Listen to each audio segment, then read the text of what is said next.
One day you decide to play a game in virtual reality. You put on your headset, you start the game that is just released. You are having fun, you are enjoying your time playing the game. An MMORPG world where you got superpower, special sword skills, you can level up and create your own character. That would be fun, right? But what if you get stuck in the game? What will you do then? Well, you would be simply taking the solution as to just remove the headset, right? But what if you are not able to remove the headset physically, where your physical body has been detached from your mental state and you are living in a game? Isn't that scary? And this is exactly what happens in Sword Art Online, a MMORPG game that just recently releases. Our main protagonist, Kirito, decides to get into the game, starts playing it. Suddenly, what does he see? He can't exit the game. An event happens where the admin is saying that you cannot exit this game unless you finish the game. There are 100 levels and you need to complete those dungeon levels. Typical isekai world, right? But the twist is, it's not a game. You actually die. You die in the real world if you die in the game. You cannot respawn. So that is where the fun begins. 10,000 players, everyone is panicking. A lot of people are dying every day trying to complete the levels. Some people have given up starting living in the game virtually. A lot of people are dying because no one is taking care of their physical bodies in real world.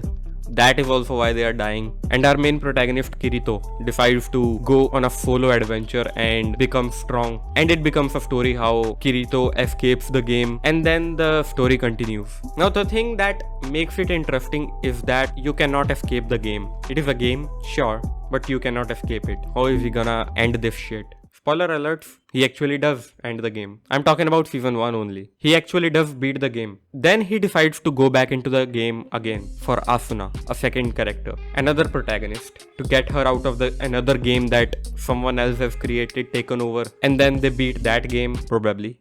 Maybe, I don't remember. And the season 1 ends. Now, what I want to talk about is, in the first time he was playing the game, it was all interesting and all okay. The pace was good, everything was good. Game got finished very quickly. 60% through the season 1, the game was already ended. I was like, okay, the game got ended, but now what? And then he enters the game again under a different name.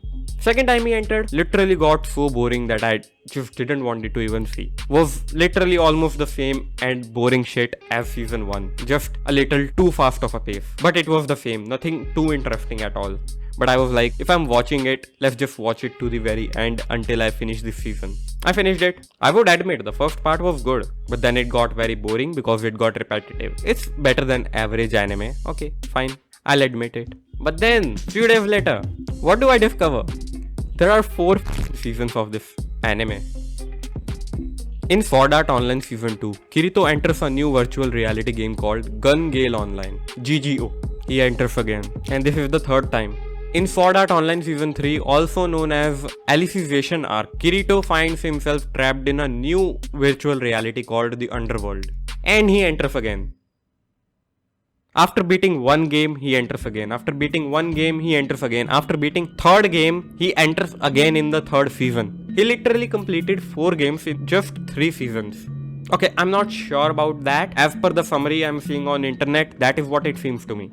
Are they copy-pasting the concept? Do people still watch this? How do people want to watch this shit? And how are they copy-pasting it for 4 seasons? I mean, okay, 3rd season he entered and 4th season might be the continuation of the game he entered in the 3rd season.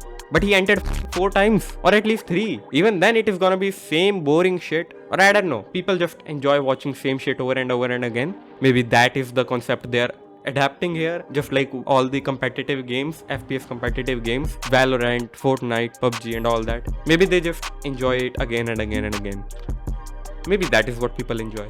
I've watched season 1, okay. I can just rate according to that season. There is no way am I gonna watch season 2 and season 3 at all.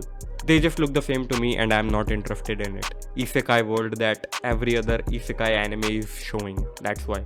I personally don't enjoy isekai world that much, so maybe that factor is also why I don't wanna continue the series. The only interesting thing was that they are not able to escape. That was my only interest in it. Now it is not.